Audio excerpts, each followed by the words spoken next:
Neon Future Sessions. We are diving into the future, artificial intelligence, nanotechnology, singularity, immortality, androids, unraveling the mystery of the brain.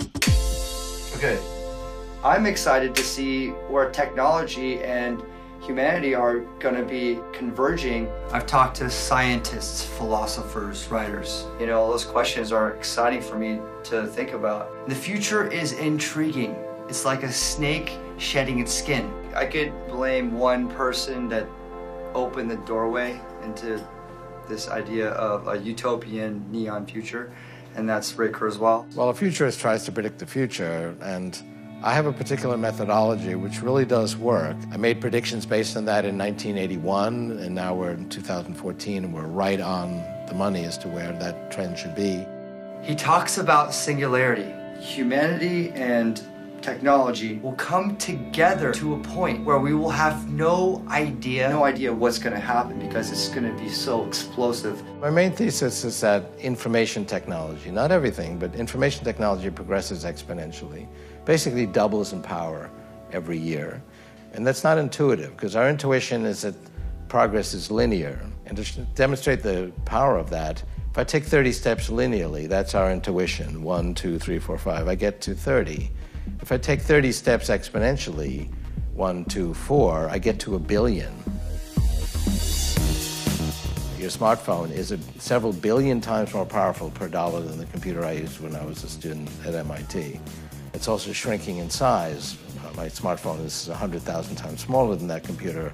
It'll be the size of a blood cell in 25 years. Makes sense, doesn't it? I mean, look around you and think back when you had to pull your antenna from your phone to answer that call from your mom. Earphones are gonna be embedded inside your ears. It comes in steps, so you already have technologies like Oculus Rift. That gives you a pretty realistic, full immersion virtual reality experience. Go to the 2030s, it'll actually be inside the nervous system. You'll have computers that feed your brain directly from your nervous system. In fact, we'll send intelligent machines through our body, augmenting our immune system, basically resisting all disease. That's mind-blowing. So we will, in the 2030s, be a hybrid of our biological thinking with our biological brain and non-biological thinking. But the non-biological part is subject to my law of accelerating returns, meaning it will double in power every year. Our biological thinking is fixed. Go on to 2045, and the non-biological part of our intelligence will be 1 billion times more powerful than the biological part. And that's such a profound change that we borrow this metaphor from physics and call it a singularity, meaning we can't fully understand all the consequences. You can imagine easily a lot of negative scenarios, and you only have to look at sort of all the movies which are dystopian, where the computers and robots have it in for us.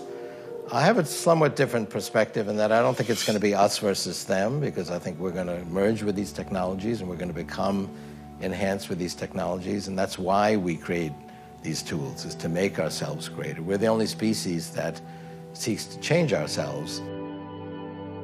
We basically create these tools to extend our own reach.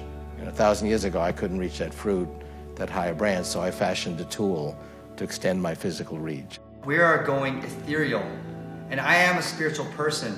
So when Ray talks about evolution as a spiritual process, it's intriguing. People use the word God, which I think is a metaphor that means unlimited in intelligence, in love, in creativity, beauty. And so what happens in evolution? Well, we see that entities get more intelligent, more creative, more beautiful, becoming more godlike. So evolution is a spiritual process.